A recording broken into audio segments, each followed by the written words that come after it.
Welcome, ladies and gentlemen, to Historiska museet and Hörsalen. My name is Lizzie Shea. I am the director of Judisk kultur i Sverige.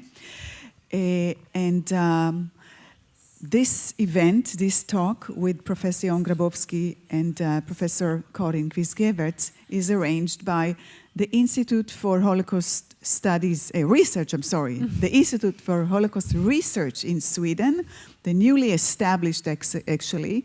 Maybe Karin will say a few more words about it. Yeah. Karin is the director of that institute, and together with Jewish culture in Sweden, we're very happy to welcome you to this afternoon talk, and especially happy to have with us Professor Jan Grabowski. Thank you. Professor Jan Grabowski was a guest with Karin. We had an online talk about a year and a half ago, also on his book Night Without End, which will be discussed this afternoon. Yeah. I'm not going to say too many words. I'm just going to say that we're very happy to be able to arrange this on an afternoon. Perfect. And I wish you a meaningful talk, both Karin and Jan. And we will then open the floor to questions from you if you want to discuss further with Karin and Jan. Thank you very much. Thank you. Thank you, and warmly welcome all of you who have found your way here to Historiska museet today, and welcome to this book talk with Professor Jan Grabowski. And as Lizzie was saying, it's a co-arrangement in between the IHRS, the Institute for Holocaust Research in Sweden, and Judisk kultur i Sverige, Jewish culture in Sweden.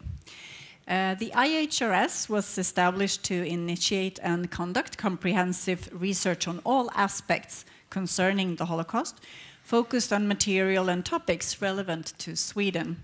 It is financed by a non-profit foundation of Joel and Ulrika Citron. And my name is Karin Kvist Geverts. I'm an associate professor in history and the director of the IHRS, and I will moderate this book talk today. The IHRS and Judisk kultur i Sverige are very honored to have you here, Professor Jan Grabowski, as our guest today. Welcome. It's okay. Go ahead. Jan Grabowski is a professor of history at the University of Ottawa and a fellow of the Royal Society of Canada. His interests focus on Holocaust in Poland and more specifically on the relations between Jews and Poles during the war. Professor Grabowski's book, Hunt for the Jews, Betrayal and Murder in German-occupied Poland was awarded the Yad Vashem International Book Prize of 2014. His most recent book, On Duty, The Role of the Polish Blue Police in the Holocaust, has been published in Poland in March of 2020. In 2018, Jan Grabowski co-edited and co-authored the book Dalej jest noc, Night Without End, together with Professor Barbara Engelking. The book was published as 2 volumes in Polish. And now, for all of us who don't read Polish, we should really read Polish, but we don't. So we're very happy that the book is now out in English in September of this year under the title Night Without End, The Fate of the Jews in German-occupied Poland. And it's published by Yad Vashem and the Indiana University Press. It is an impressive effort of research made by 8 scholars, and Professor Grabowski will give us an insight into what such detailed studies can tell us when it comes to reconstructing the daily reality of the genocide, and talk about how county studies can contribute to historiography and to our understanding of the Holocaust. We've said 2 hours, but 2 hours is a little long, we think. So Professor Grabowski will talk for about 40 minutes, present the main findings and methods and similar of the book. And then we will have a brief talk, and then there will be a chance for you to also to engage and ask questions for Professor Grabowski. So, without further ado. Well, thank you very much, Welcome. Karin, for this invitation, and thank you for being here. I understand that making yourself available on a Monday early afternoon is not always obvious, so I very much appreciate your presence, and I am delighted to be able to bring my book and to tell you a bit about the research surrounding this book and items covered. Can I just go on? Okay, very well. And I enjoy very much each moment that I spend in your lovely city, which I came to appreciate 3 years actually ago, just before the pandemic started. So I have fond memories of times when life was still simple, I guess. So thank you once again for this invitation. Thank you for being here. A few words now. This book actually, I could now at this stage write perhaps not a book, but a long article about the fate of this book, which is a sort of rather silly, because books should speak for themselves. In this case, however, due to political situation in Poland, the book has acquired a life of its own, which had little to do with what has been written, with what the book presented. Book became simply a focal point of huge campaign of hate steered by the Polish authorities. People who really didn't have any idea what has been written by the authors, but who reacted to code words in a way which was very hostile. But I'm not here to talk about the let's say, politics surrounding Holocaust research in Eastern Europe, specifically in Poland, rather to look at the book itself. And what you have in English, in Polish, it's more detailed. As you heard, there was the when I tried to have this book published in the United States, when potential editors, publishers heard about 2 volumes of highly academic work, they sort of drifted away. Therefore, I believe this English edition is highly readable if you can actually make your way through a lot of human misery. But that's part of the package. So what you have here is a sort of a new, I would say, without false modesty, to an extent, pathfinding work, which wants to look. When you read the history of the Holocaust, especially in Eastern Europe, where the event actually took place in a major way, right? I mean, you have to remember that the fundamental question is, why should we really bother studying Holocaust in Poland? It's not only the question of numbers, but it's a question of volume definitely too. You need to remember that out of 6 million Jews who were put to death during the Holocaust, 5 million, nearly 5 million, found their death on the territory of pre-war Polish Republic. If you look at the fact that over 3 million, more than 3 million victims of the Holocaust were actually carrying Polish passports, more than a half. It renders study of this phenomenon all the more important. And something that I find extraordinary, also hard-hitting, is that when I ask, for instance, my students teaching on the Holocaust, I ask, tell me what was the percentage of Polish Jews who survived the Holocaust, Jews who found themselves under the Nazi boot. There are various responses, but the correct one is 1.5%. So imagine the extraordinary completeness of the Holocaust. If we were here a group of Polish Jews, probably no one would have left this room alive. So all of these things come to mind when you start to do the research. And my own let's say, thinking when I came to this project, when I initiated this project, and I brought together a group of scholars who wanted to embark upon this journey 6 years prior to its publication. We started in 2012. One of my main objectives was to go beyond this casual words that are so often repeated, which is many, some. I really wanted to try to ask myself a question: how many? If we say that many people persecuted the Jews, I would like to know how many, and that the Jews were most successful at doing this or that. I would like to see some statistics. So what this book tries, hopefully with a degree of success, to do is to convey the quality but also quantity. So this is a study which has its own quantitative underpinning, about which I will say a few words later on. So what you look here at are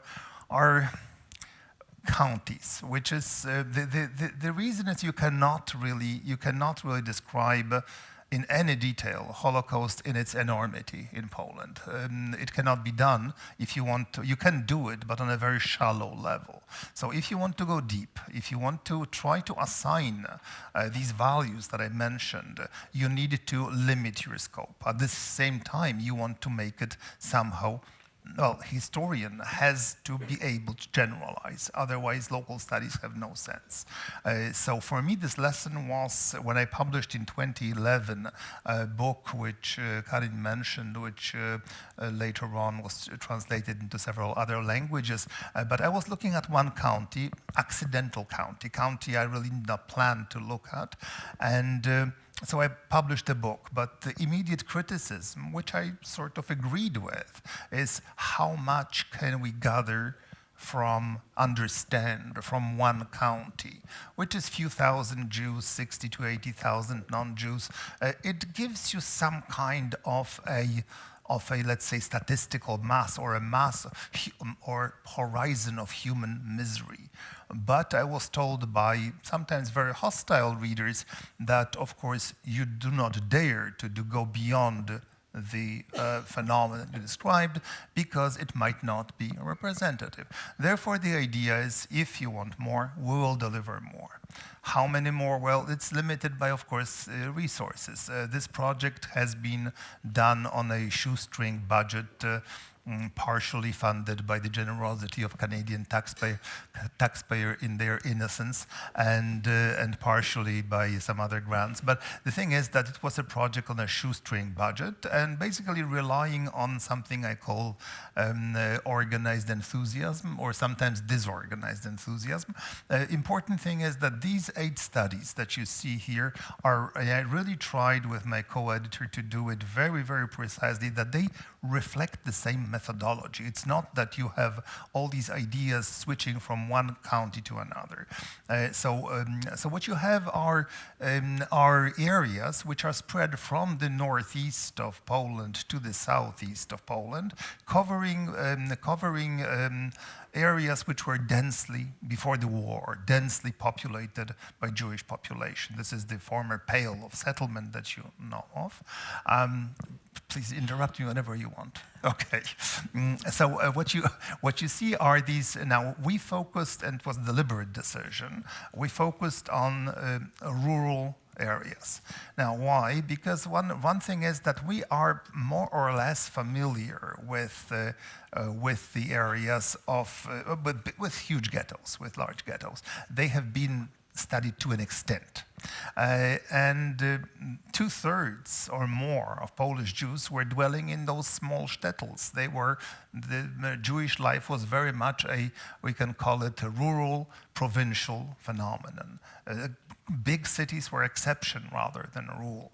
So we looked at this small provincial scenario, and we were looking altogether. In this book, you will find evidence of 110,000 Jews, which is already a sizable population, spread, as I mentioned, from northeast to southeast. 110,000 Jews, and we were looking mostly, there is always an introduction before the war, early period of war, but our target was, and this is something I was really very adamant about, was to start this detailed, in-depth description and research with the so-called Liquidierungsaktionen. And if I don't know even how to say it, because normally when you are a specialist in the history of a given theme period, you more or less anticipate what you are going to find. It's inevitable. It's very rare to have sudden surprise of major proportions, which tends to change the way you actually look at history, at the history of your period. Well, this is something which happened to me on a smaller scale during writing the previous book, and much larger when I was reading the manuscripts from, so to say, my authors and my own research.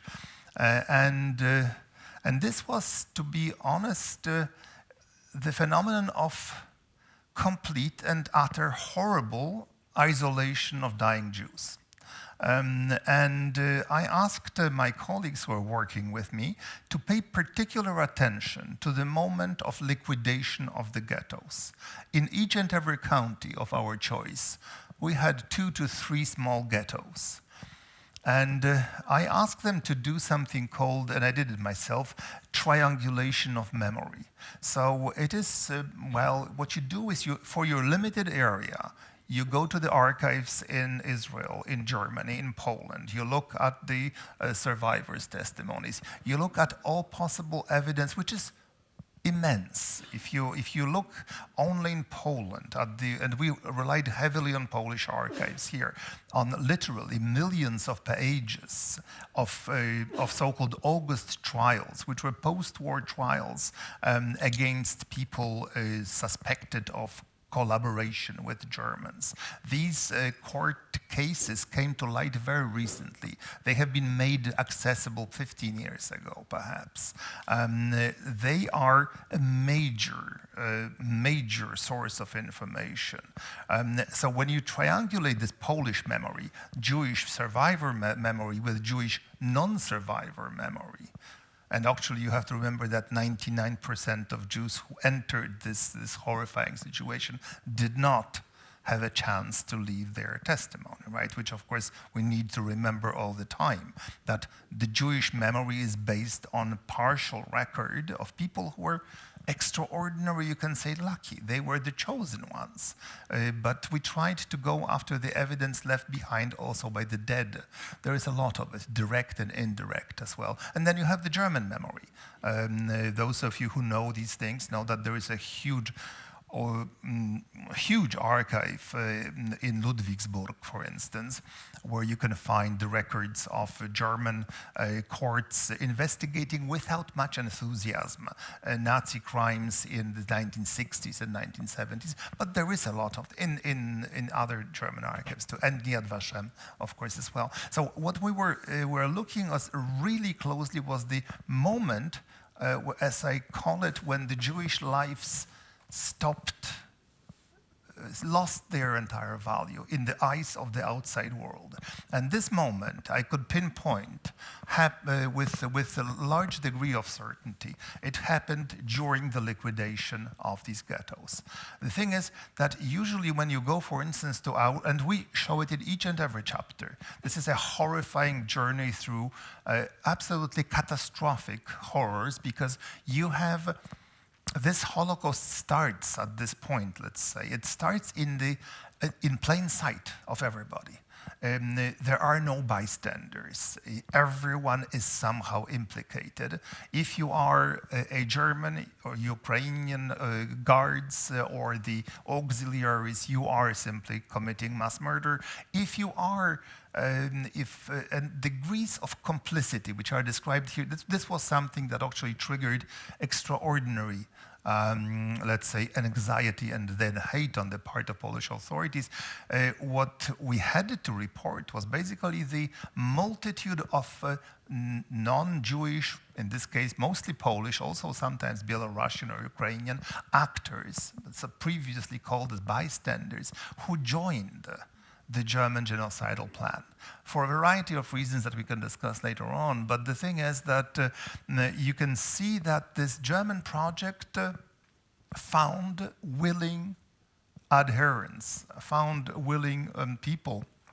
And the whole process is being described in this detail, and you can see that the German project was open to, let's say, bottom-up initiatives. In other words, what you have the less the Germans have forces in the area, they are spread very thin on the ground, Germans. They have some police battalions, they have some members of their police, but they have actually to use the locals in a variety.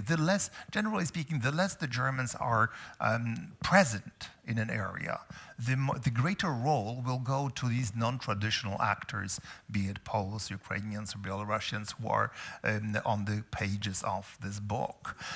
So one thing is the description of this action. The day, imagine one day, these liquidations of small ghettos rarely took more than one day. These ghettos have between 2,000 and 5,000 or 6,000 Jewish inmates. And during one day of this orgy of violence, which is intended to crush any will of the Jews to rebel, to oppose, to do anything. And the second thing is to prove to the outside world, to the bystanders, don't do anything stupid because you see what happens to the Jews. Now, what we found also, which was new, one of these findings that was for me very new, was that there were actually ghettos that we described where 50% of local Jews have been murdered in situ during the liquidation of the ghetto. So when you hear an account that blood was flowing in the streets, it's not a poetic license. Blood was actually flowing in the streets. I found a paper trail, so to say, of written by a sanitation department of a small town to a municipal council. They wanted reimbursement because they had to put sand on the sidewalks in order to cover simply blood. So this horror has not been described before, not in this kind of detail, with the kind of how many Jews, what they did, our focus was the Jews, how these people reacted, what was their big word, strategy, how they wanted to survive, what they did. So this is a harrowing research, I have to tell you. It's not an easy reading, but much worse is, of course, digging your way through it. So this is one part of it. Just interrupt me at any moment. Because I can go on and on. No, so the thing is that we describe these actionen in very big detail, and this is something I call for. Well, and I hope it takes. I call it the first phase of Holocaust in Poland is. The initial anti-Jewish measures, the Ghettoization. This is roughly 1939 through the end of 1941. Now, 1942, but the chronology is here, of course, flexible and fluid, in flux. Second period is the period of liquidations of the ghettos. It can last from March 1942 to March 1943, depending on the area. The Germans have their own map, so to say, of liquidations. Sometimes they do it in 3 stages. In any case, so the second part is, I call it the period of liquidations, which is this horrifying period that's described here. And the third period is something I call Hunt for the Jews, and this one goes until the very end of German presence in each and every area. And we focus, having described these Aktionen, we look at the third period. The bulk of our writing will be about the third period, because we know what happened to about 90% of Jews from the ghettos. They have been either killed in situ, or they have been deported, to Treblinka, to Geverts, to other death sites. So then we had to calculate how many tried or succeeded in fleeing.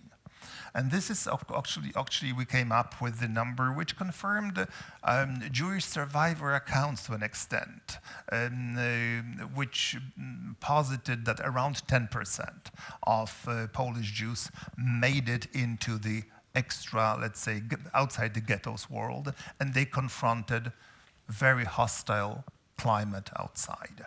So we're looking at Aktionen, and then we look at what happens to people who had this working chance at survival. Because another thing is that, and this is quite obvious, that once these Jews fled the ghettos, from the point of view of the Germans, they became largely invisible. Once they shed their, let's say, religious clothing they had, or very few of them did, from the point of view of the Germans, they became simply parts of a rural population. And the things at the stage of Judenjagd, of this hunt for the Jews, the association or the help of local elements was absolutely crucial from the German point of view, and this is what we study. So on the one hand, we look at the variety of ways in which the Jews want to survive, which is the most plain one, or the obvious one, is to try to pretend you are someone else. Now, you can do it if you know very well Polish, if your Polish is not accentuated. So we list all these things which you have to be aware. For instance, if you have curly dark hair, you have to straighten them somehow. If you have an accent, you are probably as good as dead. If you have, the problem is also quite clear that the Jews, having been for 2.5 years inside ghettos, undergoing horrifying level of violence and hunger, they oozed fear. In other words, one of the initial things we describe here are the tactics of people who look for these Jews, hunting them down. They look for people who are afraid of their own shadow. So if you want to survive, you have to pretend that you have to be an actor, a wonderful actor actually, or you go into hiding. And that means that's another choice, or you can flee to Germany, trying to pretend that you are a forced laborer. In Germany, actually, ironically, Polish Jews were much more successful at surviving in Germany as slave laborers than they were in hiding in Poland. So, and this had to do also with the Polish, with the neighbors and the behavior, because that you talk a lot about too. Right. I mean, the thing is that at this stage, during this third period of Holocaust in Poland, that's when your neighbors, your Polish neighbors, basically they have your fate in their hands.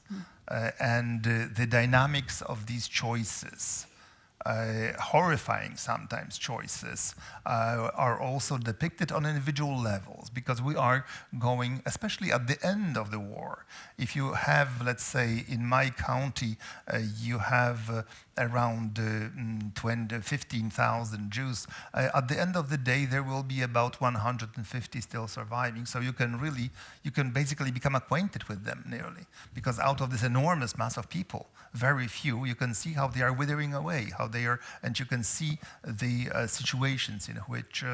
And another thing is that this work also entailed, and this is something we did, all of us. We went to these areas today, and I will be over in a second. I mentioned that I'll give you an example. I was studying a county called Węgrów, which is about 50 or 70 kilometers northeast of Warsaw. Those of you who went to Treblinka was at the very northern east edge of this county, which made quite a horrifying experience, because actually writing about this county, I was crisscrossing on the bicycle and car and so on, walking. And when you look at the historical evidence from Treblinka and from the immediate area around it, that was one more finding that we had, and I had in the beginning, when I could see that if I were a human geographer, I would be able to pinpoint Treblinka here and then concentric circles of evil, I could call it. The radiating force of evil. It sounds perhaps a bit too high-minded, but the thing is that imagine you have not only this horrifying death site where 900,000 Jews have been put to death, but imagine you have trains bringing people into the camp. You have literally thousands of these Jews fleeing on the way, breaking out of the wagons. They are running away. Many Jews from Treblinka run away, and they are thought to carry gold, unfortunately. There is a real feeding frenzy in the area of miles and tens of miles around Treblinka. And then when you look at transports, Germans are evacuating to Germany trainloads of goods taken off their victims, right, in the camp. Now these trains become objects of massive thefts, which I found the traces of in German archives, investigations, mostly clothing, but not only, precious objects going from. And they stopped so that the trains could be. Yeah, right, right. And then when you look at smaller camps here, you will see that these smaller camps also radiated their own zones of evil. So we are looking at this thing. And finally, before I stop here just in a second, the thing is that when you go to these areas, you can see that this history is not dead. It's not gone. It is like an open sore, because there are so many traumas and so many secrets which have never been vented, which have never been discussed. To give an example, one time, it's not always easy because sometimes people can set dogs on you if they are unhappy with what they hear, and they are most often unhappy with what they hear. But I come armed with court documents, let's say from 1945 or 46. I know the names of all these farmers. The same families are still working in the same village, in the same hamlet, and I for instance, went to a tiny place called Jomaki, which I describe, by the way, here, and I, with my papers from 1940s in hand, and I want to locate the family of a very courageous farmer who was actually hiding 15 Jews in his stables and barns, none of whom survived. All of them have been murdered. Half of them have been murdered by Polish blue police and the German policemen, and the other half were murdered by Polish resistance from the same village. And when I encountered this lady, she was the granddaughter of this long deceased farmer. She knew the story. When I gave her the names, she of course filled in the blanks. She knew everything. And she told me that her family was ostracized for a long, long time. She told me that in the 1970s still, and in the 1980s, this tiny village was pooling their milk. In other words, they were delivering their milk. They put together and they delivered to a milk processing plant nearby, with the exception of their family's milk, because they were outside of the pale of community, because they were hiding the Jews. And when she finally, 15 years ago, constructed one more story over her house, the village went absolutely silent. So now they finally moved their Jewish gold. Because the idea that you could hide the Jews for free or somehow without compensation was exotic. So these things are not always described here, but the thing is that this history is very much alive. And when you do this kind of local research, you think to yourselves that perhaps, two divisions of psychotherapists and psychologists would have a lot of work in these areas. Yeah. There are a lot of very heartbreaking things in your book. And as a Holocaust historian, we sometimes get the question, how can you deal with these things? One of the heartbreaking things that are written or told in this book is in chapter 7, where Thomas Friedel tells about Dębica County. Dębica County. And in his conclusion, he talks about survival strategies and the importance of family. And he writes, quote, "A fundamental force behind the strategic aspects that cut across all class and social difference was the family." And he tells the story of Professor Emil and his family. He was offered the chance to escape, but he turned it down, and he tried to convince his daughter Tosha, and she decided, no, I don't want to break the family. I'm going to go with my father, even though she understood that this meant death. So Friedel writes, quote, "The Holocaust was a man-made disaster of biblical proportions, but in the Generalgouvernement, there was no Noah's Ark, only small improvised rafts, most of which were destroyed in the high seas of survival in 1942-1943. Among the drowned and the saved, the individual survivors, in most cases, the sole remaining members of shattered family units, represent the end product of strategies whose core moral and strategic dilemma concerned the family. It was the most taken for granted assumption, yet the most operative factor. The dilemmas posed by the choiceless choices during the Holocaust was not between life and death, but also between life and the family." Would you want to comment on this, and would you like to perhaps say something about just a very short? I mean, the thing is that the more you enter this fray, the more, of course, it sort of makes you, of course, profoundly sad. And the thing is that these choices are not. They are. What I ask myself and my students to do is always to place yourself in the victim's shoes. It's extraordinarily difficult, but try to feel a degree of empathy, because these choices that these people face are universal human choices. I mean, as they say in legal terms, that hard cases make bad law, but in the Holocaust there was no other. There were only hard cases, and so what you can see through these pages as well is how we as human beings react under extreme pressure. So it can tell you something about yourself, hopefully only on theoretical level. Hopefully none of us will ever experience things like this. But the thing is that it's good to know, to brace yourself and to inquire about what makes us human. For instance, I don't want to name names here, but one of these survivors, very often when you work with these documents, you go after, people come to you, and this generation of survivors is passing on, but there are some of them still with us. And so I meet one of my, so to say, survivors. I talk about her briefly in my previous book, and she was faced with a dilemma. It's either she will survive or her younger brother.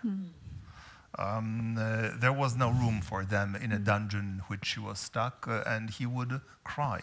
He was very young. This is a choice that a girl of 13 has to make. So I mean, it gives you a pause. I mean, one thing is you cannot ever pronounce moral judgments on situations like this. What a historian can do is can describe and quietly move away. That's all we can do. So this reflects the same thing. Yeah. So. And the other question was about how do you manage to deal with this, and how did you meet a therapist too, or your team? No, but I must tell you that it wears you down, and I would like very much not to do it anymore. The thing is that there is some commitment that you have towards. I mean, I don't want to sound dramatic, but towards the memory of all these people. But the thing is that many of my good friend, for instance, Professor Jan Grabowski of Princeton, he said he would never write a word about it anymore. He just doesn't have any more strength, psychological resilience. I believe that each and every one of us, after, if you take this as seriously as you should, if it's not a 9-to-5 job, which also happens for some people, right? Then at the end of the day, there is a point that you should not perhaps even write anymore. So I believe I'm closing on this point quite quickly. Yeah. Because the other side of it, as you were saying, there are a lot of details, and you also give a voice to a lot of these people and tell their stories, which is very moving and important. And obviously, as you were saying, you are actually also looking or making cases which we didn't know that much about before, which is very important. So you say in your book that this is about microhistory. And some would think, okay, so you talk about counties and local, but this is not local history. What's the difference between, just for everybody here, so that we can understand? I mean, this microhistory is local history and more. In other words, it looks at a specific area, which local history does, but microhistory looks at people rather than places. That our primary concern is so-called human trajectories. Yeah. In other words, we follow people. So if they leave our area, we are taking stock of their movement.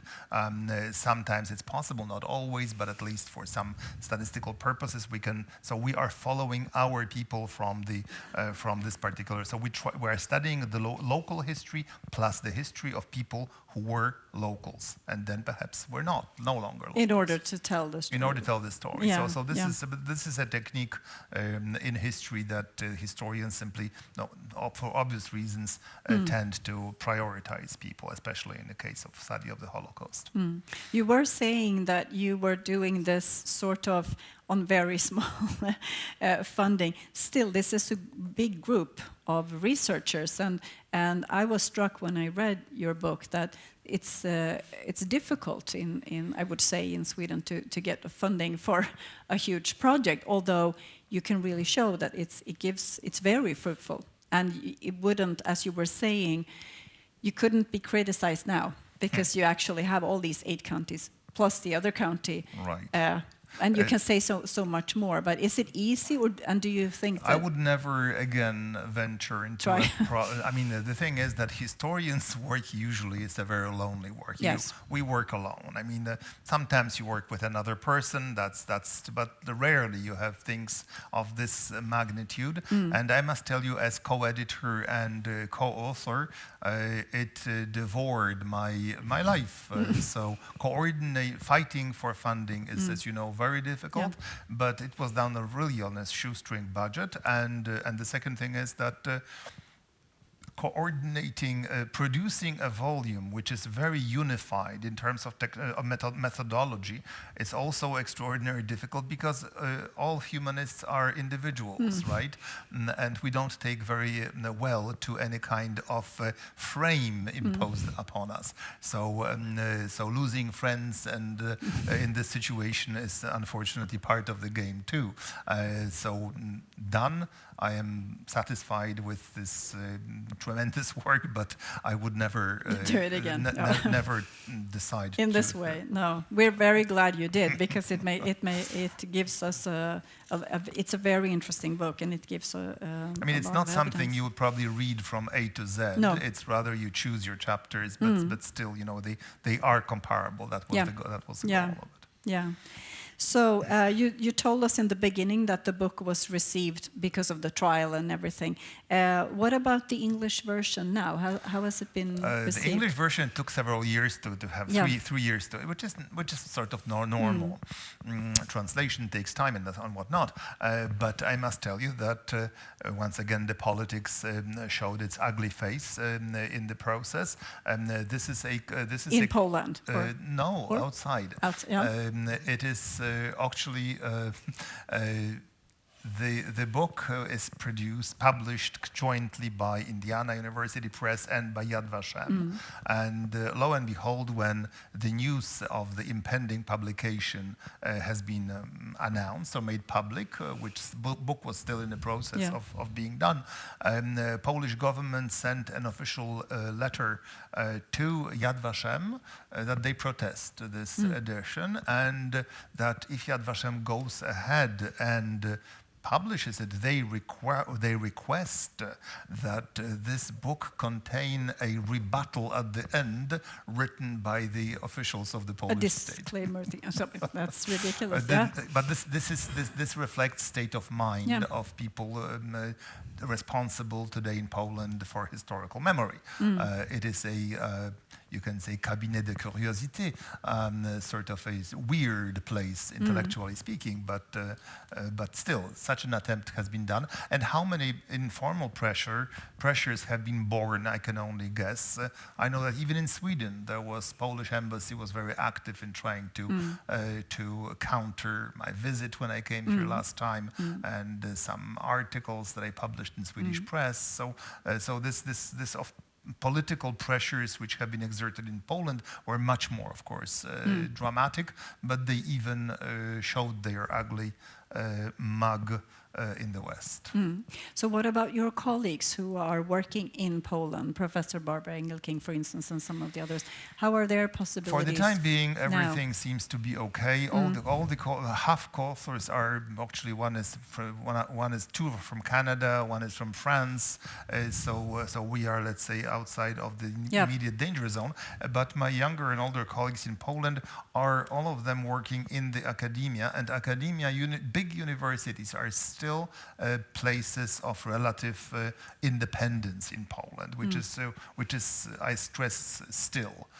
But for the time being, I am happy to report that the great majority of ad personam attacks went my way, and I am very, let's say, content to be this sort of point of taking heat of the other members of our team, which have done tremendous work. And but of course, we don't know what will happen in the future because these things are ongoing. And the government now attempts to limit and restrict the independence of universities, and also the last remaining, let's say, independent grant funding. State organizations are under tremendous pressure to conform to the policies of memory of the state. The right type of but history. For the time being, I have not been told about any, let's say, major acts of repression. We're glad to hear that. So you were saying you wouldn't conduct this type of project again, but what, and just in the beginning of the book, you say that we still don't know enough. We still know woefully little about what happened.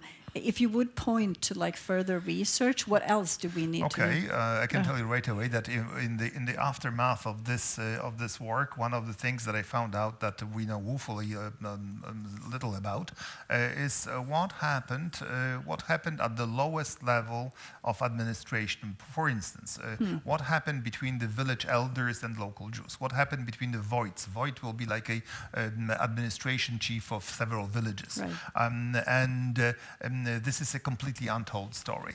And here, for instance, I found, I'm working now, my project now is about this 1939, 1942, the relationships between Jewish families and communities and their, let's say, surrounding institutions on the lowest level. We know practically nothing about this, and this had a tremendous impact on everyday Jewish life before the mass murder began. And then there is the issue of Aktionen, which has not been, for instance, we don't know what happened to untold thousands of Jews who went into hiding inside the ghettos. We signal the problem. It's a massive process. The Jews don't want to flee. As long as they can, they will try to survive hiding inside the ghettos, in hideouts, in attics. In my Węgrów that I described, it took about 1 month. There was close to 1,000 Jews out of 10 who chose this strategy because they thought that the Germans would go away and life would return to normal.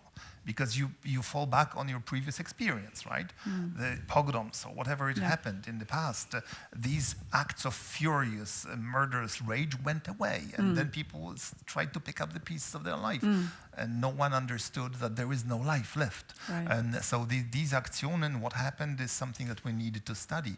What happened? What was the fate of religious Jews? We know very little because practically none of them survived. Right. So this is my colleague Javi Dreyfus is studying now. So there is a number, and of course on the Polish side, as I mentioned, the Blue Police thing that I wrote a book recently, it's still an open field. So there is... And the sensitive issue.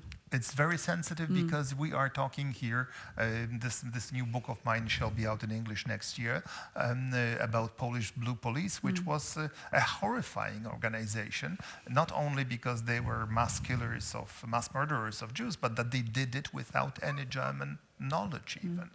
So the local agency was something that needs to be also described. And the list of these issues, for instance, appropriation of Jewish property, we know just pieces of it. I mean, now imagine you have ongoing murder of 3 million people who are basically leaving behind, if you can say so, hundreds of thousands of dwellings. What happens to these dwellings? The Germans don't have the manpower to sell them, to do anything with them.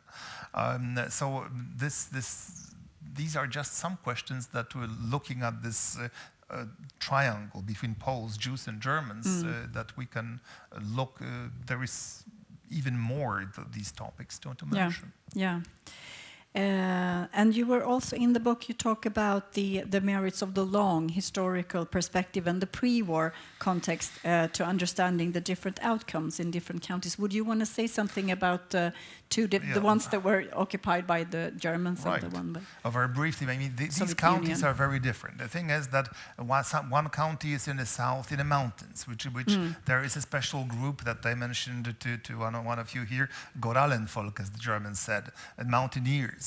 Very different customs and traditions, very different Jews also. Then you have the plains and the east and north, very different areas. And you can see how this Holocaust has its horrifying way of coming to a common goal, which is total extermination of the Jews through a variety of very different ways. So in each and every case, you will see that the German tactic is so flexible, it's not following one pattern.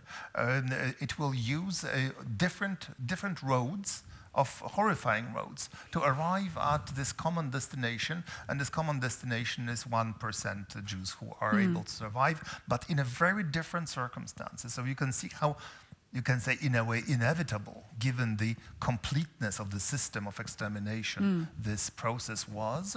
But you can say that this drama played itself out in a variety of different scenarios. So this is what makes it also so tragically interesting, is that this inevitability at the end is being achieved or reached through a variety of very different means.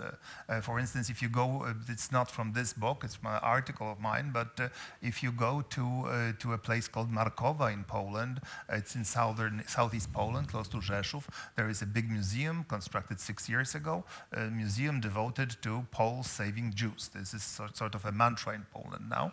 And the museum forgets, there was a very courageous family that was killed by the Germans for having harbored Jews, and Jews were killed too. But what the museum does not report is that in that particular village, 2 years before, in 1942, the Aktion, the liquidation, has been performed without even one German policeman being present. It was done through the hands of local Polish firefighting brigades. So these things. When you look at this local scale, this horrifying drama is simply painted in so many different colors. And is that the most sensitive issues in Poland? The contributions you do to perpetrator research or täterforschung, which has to do with complicity of Poles, are these the most sensitive issues? I would say so, because in Poland, to be honest, nobody pays any attention to the Jews. This is a non-issue because there are no Jews left in Poland from statistical point of view. So nobody really cares about the Jews. Everyone cares about their own past, national past. Well, the Germans do the same thing. I mean, in Germany, nobody really cares about the Jews. They care about their own vision of their own society seen through these books.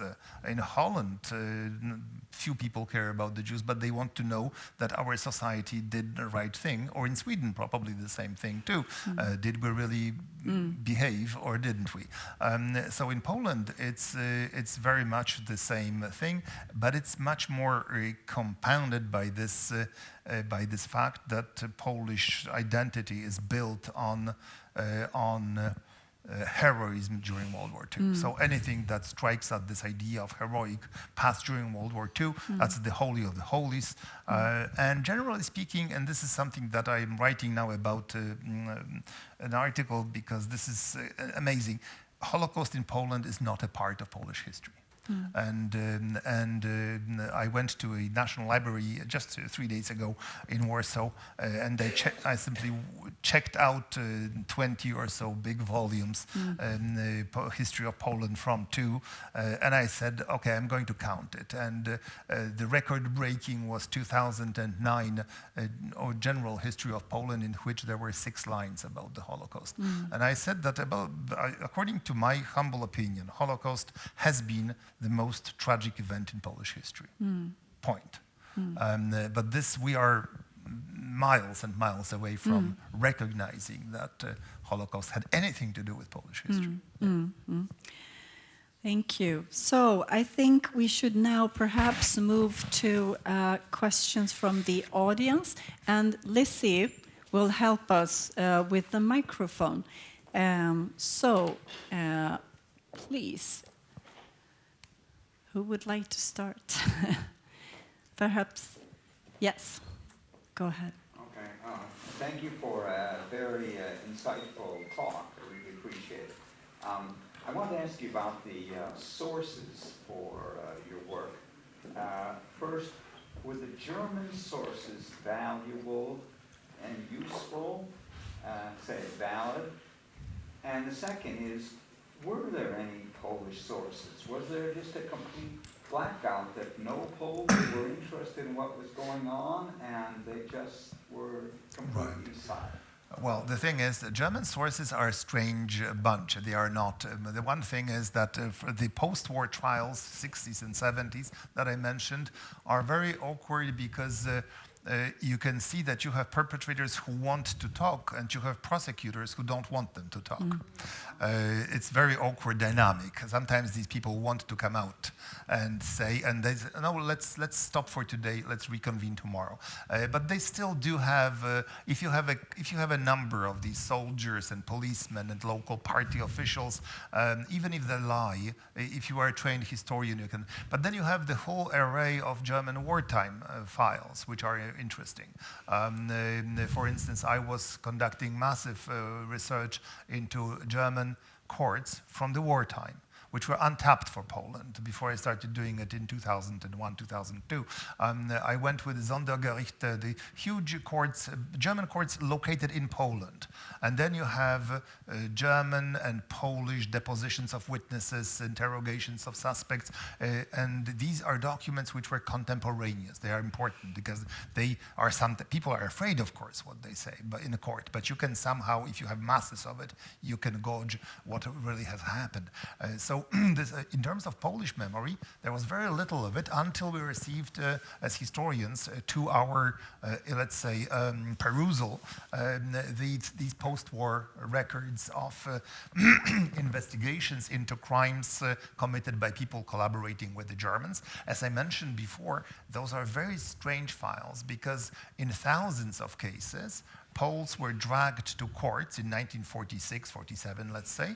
They were dragged to courts because they were complicit in killing Jews or in informing on Jews.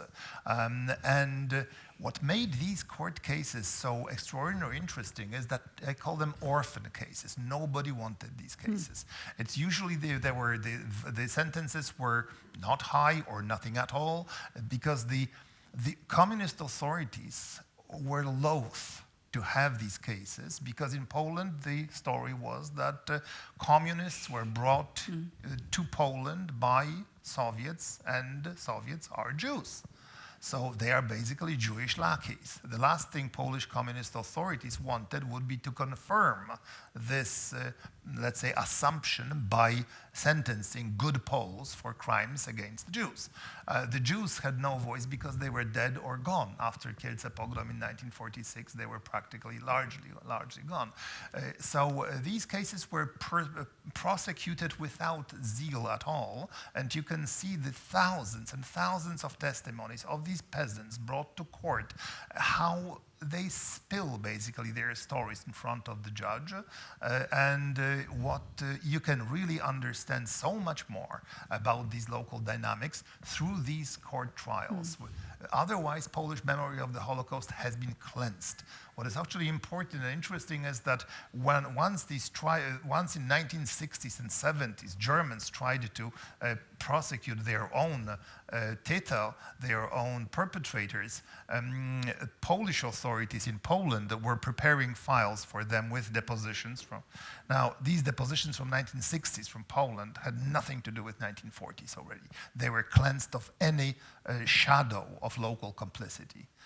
So as for a historian, it's important how a state can intervene in shaping memory also. So these are fascinating stories. Yeah. Thank you very much. Tommy. Hi, I'm the child of two of the 1%. Both my mother and father survived and came here after the war. I was wondering, how would you, if you have to, if you would rate Polish general public, so to say, were they, didn't they know, were they bystanders, or did they take part? I mean, what's your general conclusion of the Polish? Well, one thing that I said in terms of general, I will never be able to assign numerical, let's say, values to how many Poles did what. We can say you can have certain things. One thing I decided to practically not to use is the term bystander. Instead, I'm falling back on a term coined by Dr. Janicka, who came up with the idea of, she calls it, participating observer. It gives you a degree of agency which you can use one way or another. But in terms of indifferent bystander who is basically, oblivious to the event, I don't believe it anymore. Especially, having done this work, you can see that everything was so public. Even if there was offense, which was not always the case, it was so public and the suffering was so displayed to everybody that even if you withdrew, it was an act of some kind of decision, right? With moral consequences if you refuse to acknowledge the existence of the suffering around you. So I tend to go with this idea of participating observer without applying many moral markers to it. But definitely not indifference, as it's very often said. 90% had nothing to do. No. That one I would protest. And would you want to say something about of the Poles that helped Jews, like the woman you were describing, who were ostracized and her family was ostracized? That was a small part, but still a part of. Oh yeah, I mean, once again, each and every of these chapters contains discussion of people who were trying to, non-Jews who were trying to help Jews. And the thing is that analyzing these people or describing these people without describing conditions in which they performed their noble deeds is completely impossible. The context is important. Context all important because these people were, each and every time you have Soviet troops entering local village, let's say January 28, 1945, as it happened in each and every chapter, you can see it. The local Polish peasant or whoever it is, the rescuer opens the door to the dungeon or to a hideout or from the attic and tells his Jew or his Jews, okay, ladies and gentlemen, that's it. The Soviets arrived. Now off you go. Don't you ever dare to say where you spent last 2 years, for instance. So this is the context in which this extraordinary bravery has to be understood, because these people they were not so much fearful of the Germans who had no clue, but where the Jews were hidden, but they were deadly afraid of their neighbors who could, for instance, count how many buckets of water you brought out from your well in your yard, or perhaps why would you carry a newspaper since you are not exactly an avid reader. In the village no one was, and if someone read, perhaps he was from a different tribe. So these things were impossible for the Germans to recognize, but they were more than open to your neighbors. Yeah. Hi, I'm Kvist. Nice to meet I'm the grandchild of one of those very orthodox religious Jewish families that survived. And it seems like, from the little research that I've done, they lived close to Krakow or Rzeszów, that you, Weinsuit area. Right. And it seems like in the beginning of the war, the demarcation lines moved. And on the one side, the family is very religious and poor. And there, the rabbis of that community seem to have a very important role in saying, go east. So basically, a whole community seemed to survive because the rabbis have that foresight and tell their poor religious followers to go. Is that what your friend, your colleague is researching? Is that also part of micro history? Javi Dreyfus is actually looking more at Warsaw, but you are right. I mean, the thing is that the initial period, the voice of a rabbi carried and had, especially in these areas that were between the Soviet and German border, after a year or two, these communities sort of collapsed under the pressure of fear and hunger very often. But in the beginning, you are quite right. This entire communities could be on the move if ordered or suggested by their spiritual leaders. But this is also one more topic that has been largely not understudied, so to say. Mm. Yeah.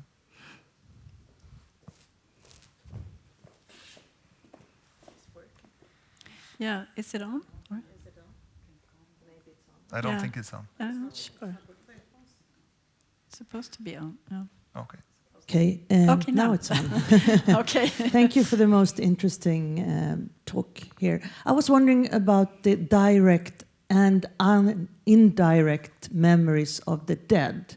How do you practically collect those direct and indirect, more the indirect memories? How does it work? Okay, direct is fairly easy. This is the diaries, for instance, of people who, as Abraham Levin, and so many of them. We have poems of Itzhak Katzenelson. I mean, but indirect is actually something that is of a more difficult kind, but we have a lot of it.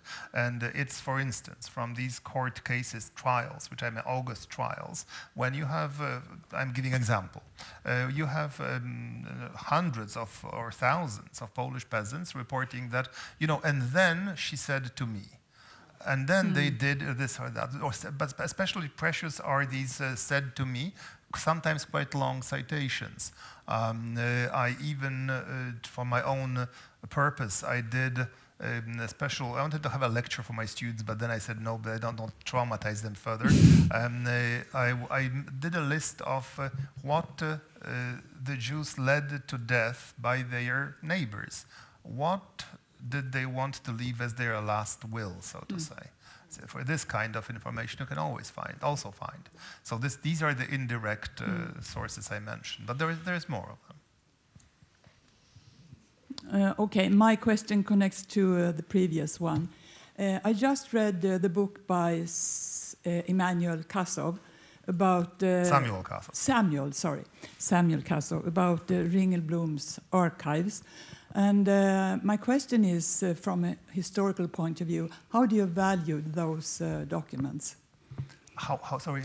How do you value those documents? Sam Kasov, my good friend, wrote a wonderful book about Ringelblum's archive. For those of you who don't know, Ringelblum is the historian of Warsaw Ghetto who, between 42 and 43, buried about 20,000 documents in these famous milk cans under the ruins of the Warsaw Ghetto. And now, I work with these documents very often. We have now, they are available through the internet. You can download them, even English translation, also Polish and English translation, depending on the language. And they are absolutely formidable due to their, let's say, variety of the different things. Ringelblum was a trained social historian. So for him, every piece of paper that testified to the life of so-called common people, simple people, had value. So you can find the tickets, for only tram in Warsaw Ghetto. You can find reports from the provinces. You can find Russian cards. You can find posters, paintings. You can find basically traces of, because Ringelblum said, look, we are living through an unprecedented period. Our nation is being murdered. We will be no more. What we need to leave is the evidence of this horror. So basically, he didn't know what will have value in the future.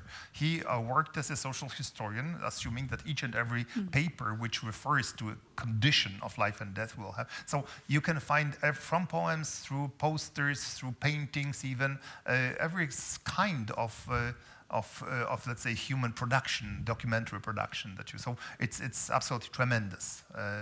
And also what he did, he produced sources. In other words, he said, you will write something about this part, for instance, about hunger, and you will write something about life of a postman in the ghetto. So this is why it is so a collage of different very valuable pieces of evidence.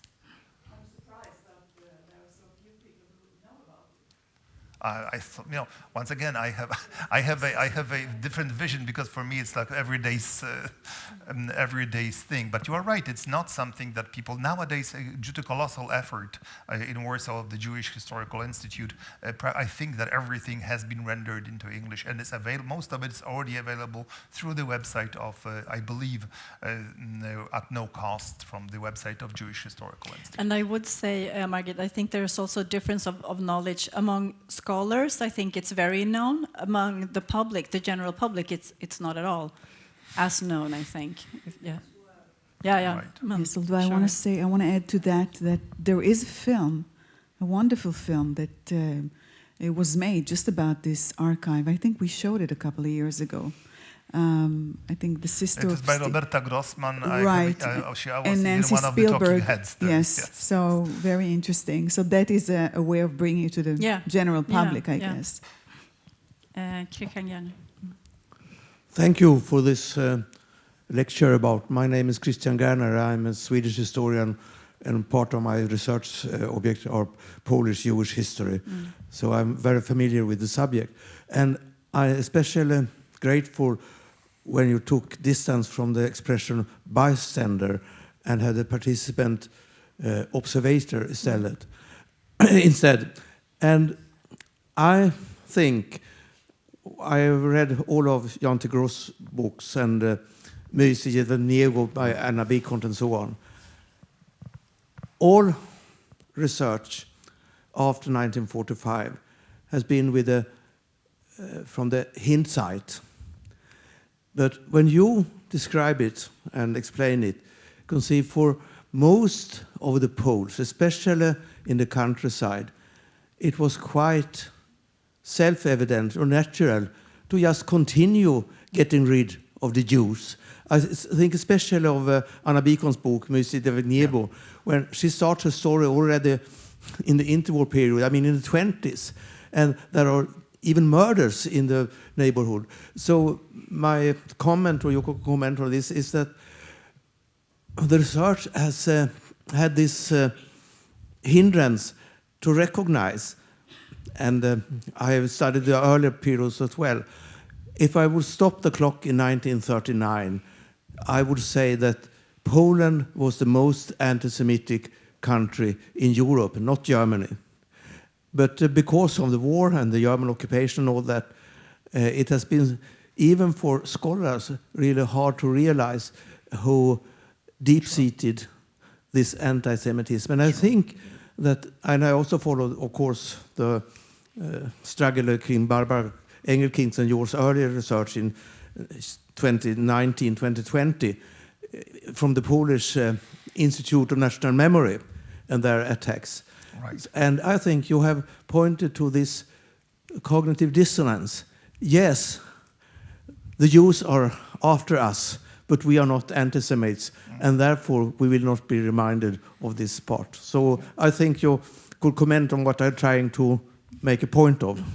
No, I understand very well. I mean, thank you for this comment, and I can only wholeheartedly agree with you. And the thing is that the thing that we do creates this cognitive dissonance, as you said, and the consequences are dire. But I believe very strongly that the longer you live with a lie, the worse it is for you as an individual and as a society.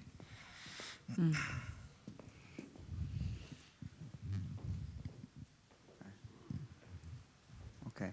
Yeah. Thank you again. I have a really general question that's I wonder if you deal with in your book and can be answered. And that is, why did this happen? And you mentioned, for example, there are a lot of Poles who did not need to kill the Jews. They could have disliked them or thought maybe there's something wrong with them. But actual killing, I mean, that is incredibly extreme. So I'd appreciate your comments. Right. I mean, the thing is that, the problem is that when you look at the why, there are historians who tend to give one key-fit-all locks answer. I'm not one of them. This is too complex a problem. But this having been said, I would say that that at the bottom of this horror is ideology of anti-Semitism that has been expressed. You can call it greed, of course, but it's not every pair of shoes that became object of desire. If they were Jewish shoes, they became, because they were basically for the taking. Why they were for the taking? Well, there you go back to ideology, which made, for instance, that every Jewish property has been a stolen property because the Jews were parasites, and so on and so forth. So when you go to this kind, you can detect these. So my answer to you is that at the bottom, if you really want to drill this question through, you will hit on various kinds of the oldest prejudice in the world, which is anti-Semitism. I mean, we don't have any other theory of hate which would span 2,000 years without any break. So I would rather go in this direction, although I know that it's not the only part of it, not the only answer. Thank you again, but I often think about and would like to know how those Jews who flew to East, how they survived, how the population met them. Is there any study? You mean the Jews who went to the Soviet Union? Yeah, from Poland they flew. My father did it. Right, he survived. There is a very good study but published. what happened there? Yes, there's a very good study published a year and a half ago by Professor Adler. She's from University of Pennsylvania. A wonderful study about these 250,000 Jews. What happened to them? What were their choices? And the irony of history is that Jews who went to the East and actually were later on, many of them were deported to Siberia, to the slave labor prisons and so on. They, at the same token, this was the trip which saved their lives because they never came under. So irony of history. But there is. I would say the best book is by Professor Adler. I forgot the title. Eliana Adler. Yes. So this is an extraordinary good book published a year and a half ago. So if you want to check her out, and she will give you the panorama, so to say.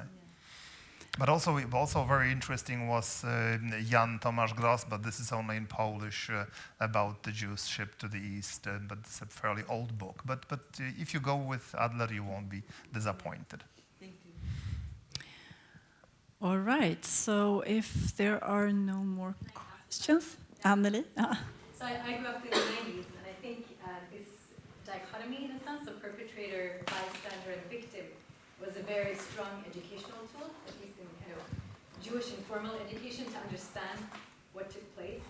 But you don't seem to like that. No. Could you say, what is a more realistic and understandable? Well, today, if you go to a Museum of History of Polish Jews, Polin in Warsaw, you are being told that 5% helped the Jews, 5% hurt the Jews, and 90%, or in between. I don't subscribe to this idea. As I mentioned, I have written extensively about it. For me, the word bystander implies certain aloofness, detachment from the event. Now, you can have this discussion in France, in Holland, certainly in Sweden, not in Ukraine, and not in Poland, not in Lithuania, definitely not in Slovakia or Romania or Hungary. So there actually where the Jews lived in large numbers, where they were delivered to their deaths or where they were put to death, there was preciously little of this bystanding possible at all. So I would here draw this distinction. Although there were very many psychological mechanisms of coping with it, but it's a different story. Just recently I interviewed a 94-year-old person I know very well, Polish lady, who lived when she was 17 or 18 when the ghetto was liquidated in a tiny place where she lived, and she told me she doesn't remember. What can I say to that? When a half of your town is being murdered, how can you not remember? But what can you say? You cannot pry the door open if it remains closed. But these are coping mechanisms. But in my writing, I don't use bystander anymore, however useful it might be in terms of education. Okay, so if there are no more questions, then perhaps Lizzie, you would want to bring the little gift thingy. Yeah. So thank you very much, Jan, for this enlightening and disturbing and important talk. And thank you, Karin, for having this discussion on this week in which we remember the November pogroms, very symbolic. We have a little gift for you. You know, we wanted to give you flowers, but you're traveling, that's not so... you don't need to So we have a book, Speaking Memories. It's a book of an exhibition that we had here at the museum that opened almost 4 years ago. Lovely. But the project Speaking Memories started in 2015. You will read all about it. Thank you. It's also in English. It's in English. It's in English and Swedish, actually. And I think that something about that project and exhibition, I think most people know it, was, if not an embryo, then it planted a seed to what now will become the Holocaust Museum in Sweden. Oh, wonderful. So thank you so much. Thank you very much. Thank you. Thank you. Yeah. And with those words, Lizzie from Jewish Kultur i Sverige and I, Karin Kvist from the IHRS, would want to thank all of you in the audience who came here today and asked all these excellent and interesting questions, and would of course want to thank you, Jan, for coming here, for learning, helping us understand this very important book. So thank you. So thank you very much. Warm round of applause for Jan, I think. Thank you so much. Thank you. Thank you so much. Thank you, Jan. Thank you.